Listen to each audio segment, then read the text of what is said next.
Hello students, today we will solve few questions from NCERT book. ये जो NCERT है ये नई वाली एनसीईआरटी है। जो पुरानी वाली एनसीईआरटी है उसमें 4 एक्सरसाइजेज हैं 1.1 से लेके 1.4। और ये वाली जो नई एनसीईआरटी है जो ड्यूरिंग कोविड जब सिलेबस रिड्यूस कर दिया गया था और फिर उसके बाद अगले साल भी सेम सिलेबस ही चलता रहा, मतलब रिड्यूस्ड वाला। उसके बाद फिर सीबीएसई की तरफ से नई एनसीईआरटी की बुक्स लॉन्च कर दी गई थी। तो ये जो क्वेश्चंस है ये नई वाली बुक में से है, ठीक है। And this is the first exercise 1.1। First question है इसमें, I need to express each number as a product of prime factors. तो ये बहुत सिंपल सा क्वेश्चन है। 5 पार्ट्स हैं इसके, हम 2-3 रैंडमली कर लेते हैं इसमें से सॉल्व। हमें हर नंबर के जस्ट फैक्टर्स बना के उसको प्राइम फैक्टर्स की फॉर्म में कन्वर्ट करना है। लाइक जो फर्स्ट पार्ट है दैट इज़ 140। तो 140 के फैक्टर्स क्या आएंगे, 2 पे किया 70, फिर 2 पे किया 35, देन एक बार 5 पे हो जाएगा 7, और एक बार 7 पे हो जाएगा 1।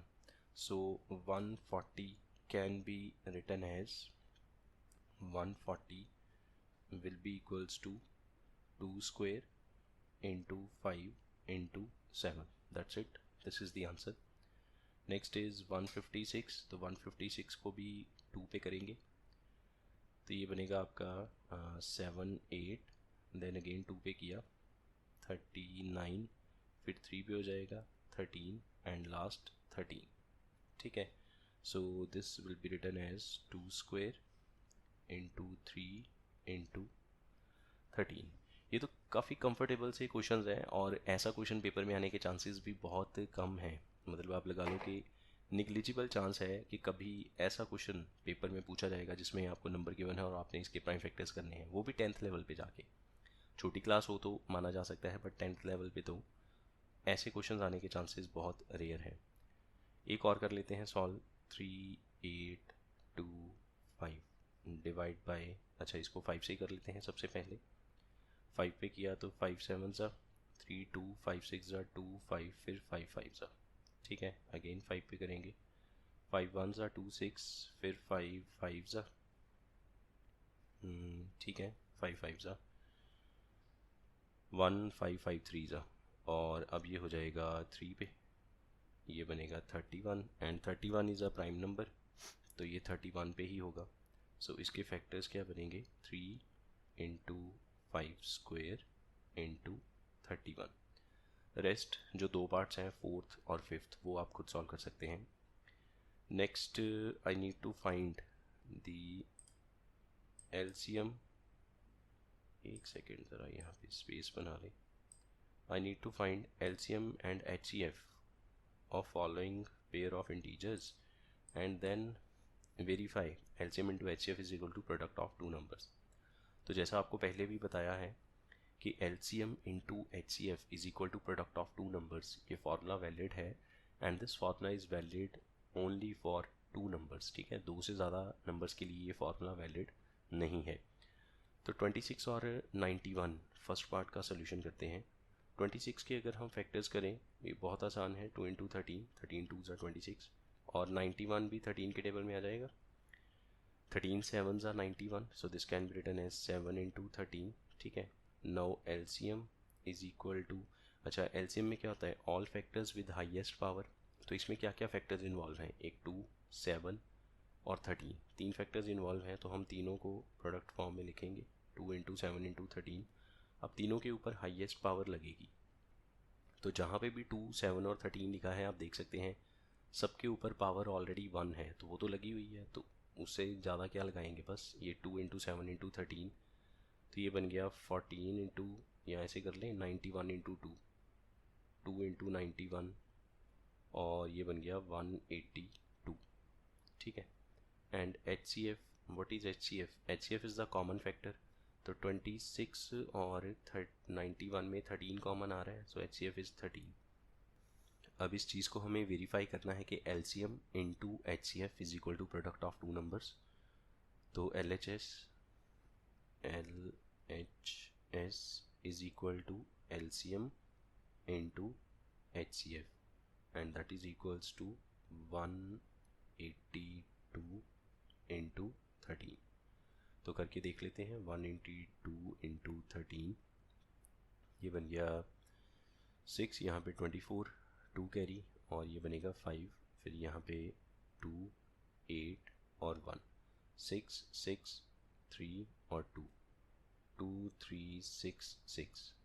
देन इसके बाद right side RHS is what, product of two numbers, and इस केस में नंबर्स क्या हैं 26 इंटू 91। अच्छा, अब इन दोनों को भी मल्टीप्लाई करेंगे तो ये सेम आंसर आएगा 2366। देयर फोर हैंस प्रूव्ड, या LHS is equal to RHS, LHS is equal to RHS, hence verified. ठीक है, ये 26 इंटू 91 आप करके देख लेना, 2366 ही बनेगा, बिकॉज तभी तो क्या कहते हैं इक्वल हो पाएगा, LHS RHS के इक्वल आएगा। अगर नहीं आया प्रोडक्ट करके तो इसका मतलब है कि आपने कहीं पे प्रोडक्ट करने में कोई मिस्टेक करी है, या फिर कैलकुलेशन में, या फिर LCM HCF फाइंड आउट करने में कोई गलती हुई है। चलो एक और क्वेश्चन सॉल्व कर लेते हैं। 512 एंड 92, स्पेस बनाए यहाँ पे।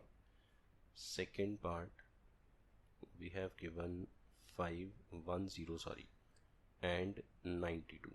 चलो पहले रफ वर्क, 510 के फैक्टर्स 2 पे करेंगे तो ये बनेगा 2 2 ज़ा 4, 1 1 2 5 ज़ा, देन अगेन 5। ठीक है, 5 पे करेंगे 51, 3 पे हो जाएगा 17 और फिर 17 पे, तो इसके फैक्टर्स बने 2 इंटू 3 इंटू 5 इंटू 17। 92 के अगर फैक्टर्स करें 2 पे किया 46, फिर 2 पे करेंगे 23 और फिर 23 as it is 2 square, sorry not cube, 2 square into 23। Now what is LCM, इन दोनों का LCM क्या होगा? All factors with highest power. All factors क्या क्या हैं इसमें? 2 3 5 देन 17 देन 23, और अच्छा इसकी हाईएस्ट पावर भी तो लिखनी है, तो 3 5 17 और 23 इन सब पे तो पावर 1 1 है। 3 5 17 23 पे you can see power is already 1 1, maximum भी 1 है, मिनिमम भी 1 है, लेकिन 2 के ऊपर 2 पावर्स हैं, यहाँ पे 1 यहाँ पे 2, तो मैक्सिमम है 2, तो हम 2 के ऊपर 2 पावर लिखेंगे। And HCF is what? HCF is the common factor, और you can say common factor with least power. तो इन दोनों में, ऊपर वाले नंबर में और नीचे वाले नंबर में, सिर्फ एक 2 फैक्टर है जो कॉमन है और उसकी कम से कम पावर 1 है, वो ऑलरेडी लगी हुई है। So this is the HCF। LCM को अब हमें थोड़ा सिंप्लीफाई करना पड़ेगा। ये बन गया आपका 2 2 ज़ा 4, 4 3 ज़ा 12, 12 5 ज़ा 60, 60 इंटू 23 इंटू 17, इसको कर लेते हैं मल्टीप्लाई। 7 3 ज़ा 21, 2 कैरी, देन 161, फिर यहाँ पे 3 और 2, तो ये बना 391। इसको 6 के साथ करेंगे, 0 तो एज इट इज़ लगी। 6 1 ज़ा 6, 6 9 ज़ा 54, 5 कैरी, 2 3 4 6 0, और HCF है 2। ठीक है, now what is LHS? LHS is equal to LCM into HCF। LCM is 2 3 4 6 0, HCF is 2, multiply किया, so this will become 0, then 2 1 carry 8 और 1 9 6 और 4, सही है। and what is RHS? RHS is the product of two numbers 510 into 92।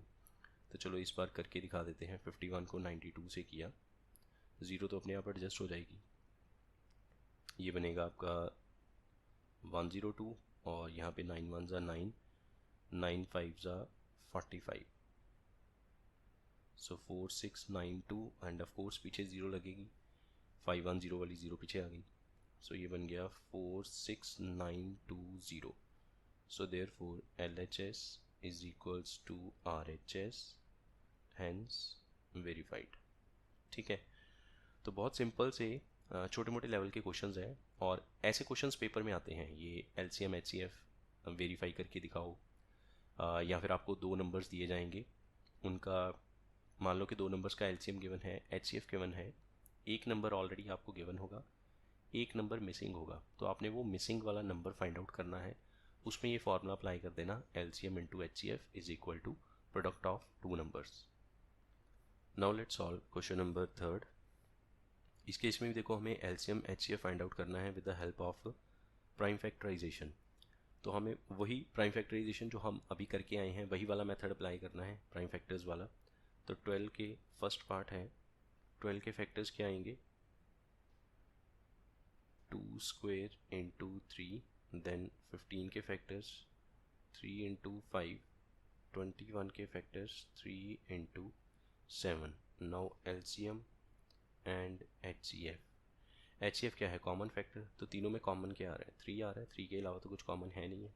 और LCM में all factors 2 3 5 7, ठीक है, ये सारे फैक्टर्स हो गए, 2 3 5 7 सारे फैक्टर्स आ गए इसमें। और सबकी हाईएस्ट पावर 3 5 और 7 पे तो ऑलरेडी पावर 1 है, और 2 की highest power 2। So this will become 2 2 ज़ा 4, 4 3 ज़ा 12, 12 5 ज़ा 60, 60 को 7 से करेंगे तो 420। बस ये इसका आंसर है। इसमें वेरीफाई मत करना, और इसमें वेरीफाई होगा भी नहीं। क्यों नहीं होगा, बिकॉज जो वेरिफिकेशन है वो 2 नंबर्स के लिए है, और इसमें तो 3 नंबर्स हैं, तो 3 नंबर्स के लिए वेरिफिकेशन नहीं होती है, करने की कोशिश भी नहीं करनी, ठीक है। इसी तरह से लेट अस से थर्ड पार्ट सॉल्व करते हैं। Third part we have given 8 9 और 25। So 8 can be written as 2 cube, 9 can be written as 3 square, and 25 is 5 square. Now LCM HCF, ठीक है। LCM क्या है, ऑल फैक्टर्स, तो वो क्या आएगा 2 इंटू 3 इंटू 5।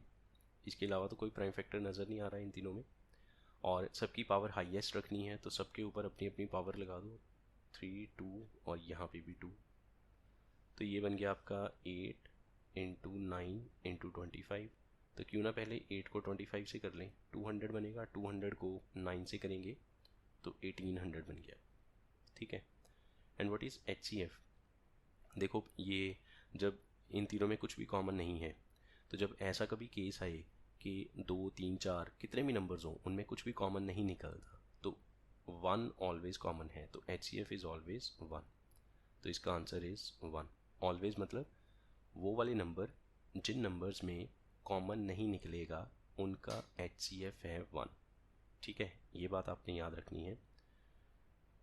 और उन नंबर्स को हम क्या कहते हैं, दोज नंबर्स आर कॉल्ड को प्राइम नंबर्स। को प्राइम का मतलब है जिनमें आपस में कुछ कॉमन नहीं है।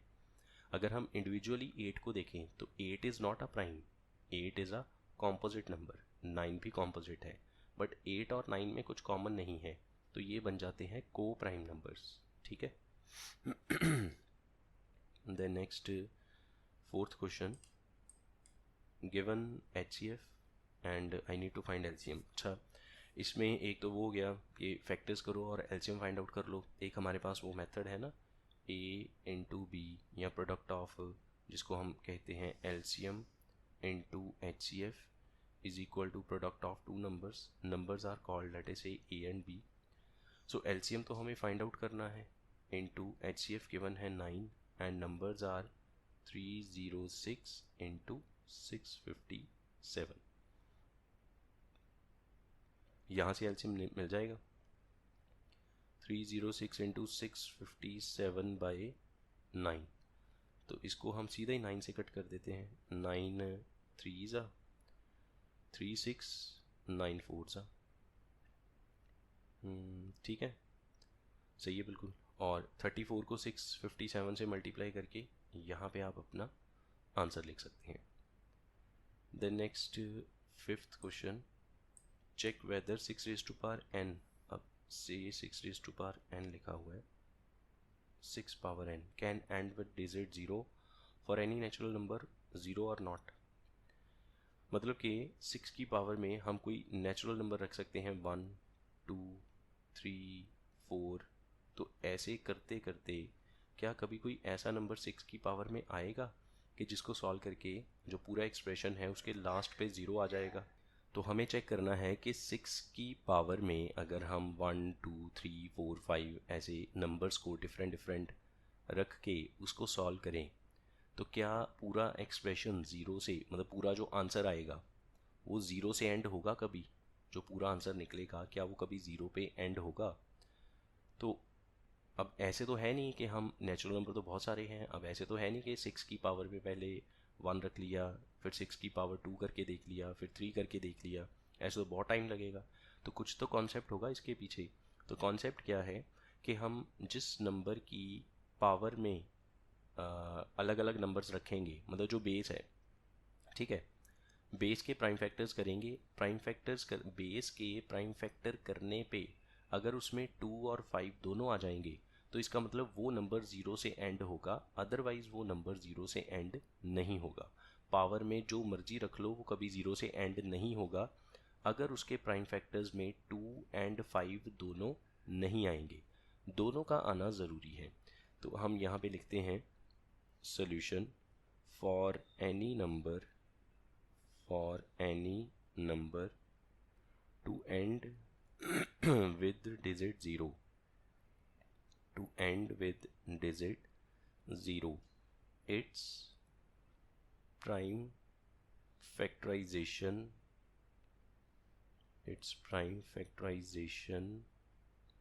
must contain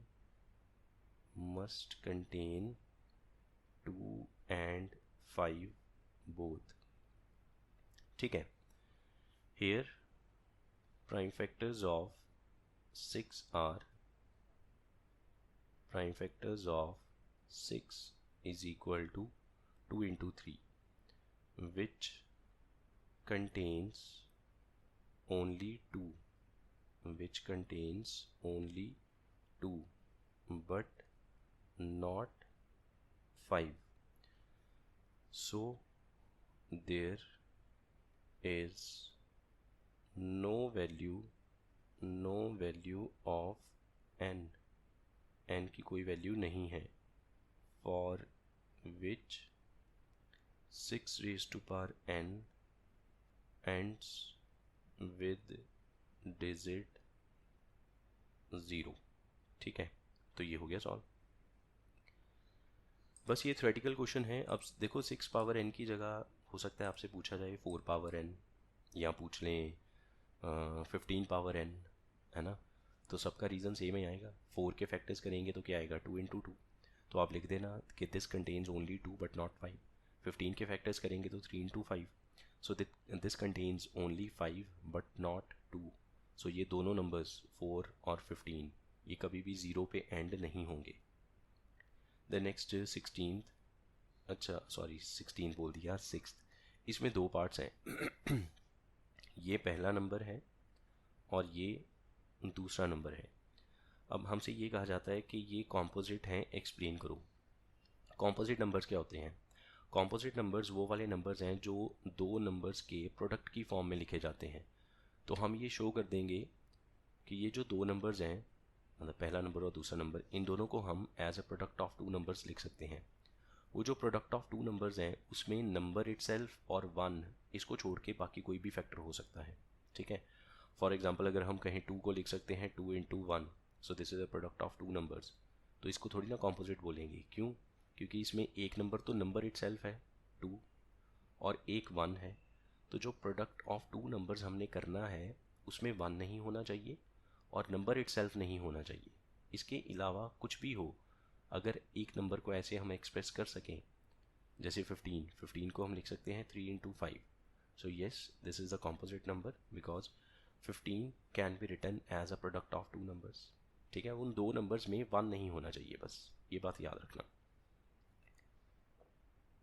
चलो इसको सॉल्व करते हैं। ये लिखा जाएगा 7 इंटू 11 इंटू 13 प्लस 13। ठीक है, ये पहला नंबर है। और दूसरा नंबर है 7 into 6 into 5 into 4 into 3 into 2 into 1 plus 5। अब देखो जब तक तो मल्टीप्लाई चलता रहेगा वो टर्म एक मानी जाती है।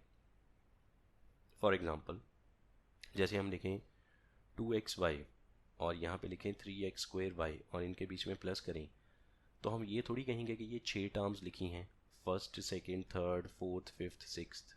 6 टर्म्स नहीं है, ये 2 टर्म्स हैं। 2xy this is the first term, 3x² this is the second term, और दोनों के बीच में क्या लिखा हुआ है, प्लस लिखा हुआ है। ठीक है, अब 2xy सिंगल टर्म क्यों है, बिकॉज 2x और y ये मल्टीप्लाई फॉर्म में है, इसको लिखेंगे 2 इंटू एक्स इंटू वाई, तो ये सिंगल टर्म है। तो जब तक मल्टीप्लाई का साइन रहेगा टर्म्स के बीच में, वो चाहे 10 टर्म्स लिखी हों, लेकिन अगर उनके बीच में मल्टीप्लाई का साइन है तो वो 10 टर्म्स काउंट नहीं की जाएंगी, that will be taken as a single term. तो यहाँ पे भी देख लो 7 इंटू 11 इंटू 13 ये सिंगल टर्म है, और 13 जो है वो सेकंड वाली टर्म है, और दोनों के बीच में क्या लगा हुआ है, प्लस लगा हुआ है। अब इन दोनों में से कॉमन क्या निकलेगा, कॉमन आएगा 13, यहाँ से 13 निकल गया तो कितना बचा, 7 इंटू 11 प्लस यहाँ पे बच गया 1। ठीक है, बहुत सिंपली कॉन्सेप्ट क्लियर हो गया। सो दिस इज़ 13 इंटू ये बना 77 प्लस 1 78। तो देखो हमने जिस नंबर को सिंप्लीफाई करना शुरू किया था वो 2 नंबर्स के प्रोडक्ट की फॉर्म में आ गया। सो हम यहाँ पे क्या लिखेंगे, which is product of 2 numbers, and bracket में लिख लो अदर देन 1, कि उसमें एक नंबर 1 नहीं होना चाहिए, तो बिल्कुल नहीं है। ये चीज़ ज़रूर स्पेसिफाई करनी है आपने, कि आपने जिन 2 नंबर्स के प्रोडक्ट की फॉर्म में अपने किसी नंबर को एक्सप्रेस किया है, उन दोनों नंबर्स में जो फाइनल आपके जो नंबर हैं उनमें 1 नहीं होना चाहिए। तो यहाँ पे 1 नहीं है, बिल्कुल ठीक है। Therefore it is a composite number, it is a composite number. Next अब इस पे आ जाते हैं, इन दोनों में से अब देखो यहाँ पे 7 6 5 4 3 2 1 प्रोडक्ट फॉर्म में, और प्लस के बाद फिर 5। तो जहाँ पे प्लस आ गया या माइनस आ गया, मल्टीप्लाई और डिवाइड जब तक आएगा वो नंबर एक काउंट किया जाएगा, जब प्लस माइनस आएगा तो नंबर दूसरा काउंट किया जाएगा। तो इन दोनों में से कॉमन क्या निकलता है, 5 कॉमन आया, then you will get 7 into 6 into 5 नहीं लिखा जाएगा क्योंकि वो कॉमन निकल गया, 4 इंटू 3 इंटू 2 इंटू 1 लिखो ना लिखो कोई फ़र्क नहीं पड़ेगा, और प्लस के बाद 5 में से 5 निकल गया तो यहाँ 1 रह गया। नाउ दिस इज़ 5 इंटू, अच्छा ये देखो ये वैसे ही बन गया कि 5 इंटू यहाँ से एक नंबर आएगा, यहाँ से एक नंबर आएगा, तो so this is the product of 2 numbers, again it is a composite number. अगर आप इसको पूरा सॉल्व करके दिखा देंगे तो वेल एंड गुड। 2 3 ज़ा 6, 6 4 ज़ा 24, और ये बन गया 42 इंटू 24, और साथ में प्लस 1 बाद में कर देंगे, 4 2 ज़ा 8, 4 4 ज़ा 16, और फिर यहाँ पे आएगा 4 और 8, सो ये बनेगा 8 0 1 0 0 8 प्लस 1 किया तो 1 0 0 9। अगेन यही वाली 2 लाइंस यहाँ पे लिख देंगे, which is a product of 2 numbers, और ब्रैकेट में लिख देना अदर देन 1, के दोनों में से कोई भी 1 नहीं है, therefore it is a composite number. Then next question है हमारे पास, there is a circular path around a sports field. Sonia takes 18 minutes to drive one round of the field while Ravi takes 12 minutes. Same point से start किया, same time पे start किया, same direction में भी चले, तो बताओ कितनी देर के बाद वो दोबारा उसी पॉइंट पे मीट करेंगे। तो देखो ऐसे हैं, ये एक सर्कुलर फील्ड है, लेटे से पॉइंट ए से दोनों ने स्टार्ट किया, तो रवि भी इस साइड जाएगा, सोनिया भी इस साइड जाएगी, ऐसे दोनों इसके चक्कर लगाने शुरू कर देंगे इस फील्ड के, तो दोबारा वो स्टार्टिंग पॉइंट पे इसी पॉइंट ए पे कब मिलेंगे।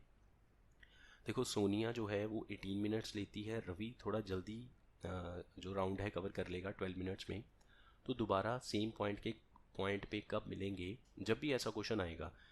प्लेयर्स, अच्छा इसमें प्लेयर्स 2 हैं, कभी हो सकता है प्लेयर 3 आ जाए, कभी हो सकता है वो टाइम जो है आवर्स में दे दे, कभी टाइम जो है वो डेज़ में दिया जाएगा कि फील्ड बहुत बड़ा है, एक दिन में पूरा चक्कर नहीं हो सकता, तो लेटे से एक जो पर्सन है वो 4 दिन में पूरा राउंड कंप्लीट करता है, एक पर्सन 6 डेज़ में राउंड कंप्लीट करता है, एक पर्सन 15 डेज़ में राउंड कंप्लीट करता है। मतलब कि मेरे कहने का ये है कि अगर जो प्लेयर्स हैं या जो नंबर ऑफ पर्सन्स जो इस राउंड सर्कल पे के ऊपर घूम रहे हैं, वो 2 3 4 कितने भी हों, उनका टाइम गिवन है। सर्कल का पूरा एक चक्कर लगाने का टाइम गिवन है, और आपने ये फाइंड आउट करना है कि वो दोबारा स्टार्टिंग पॉइंट पे कब मिलेंगे।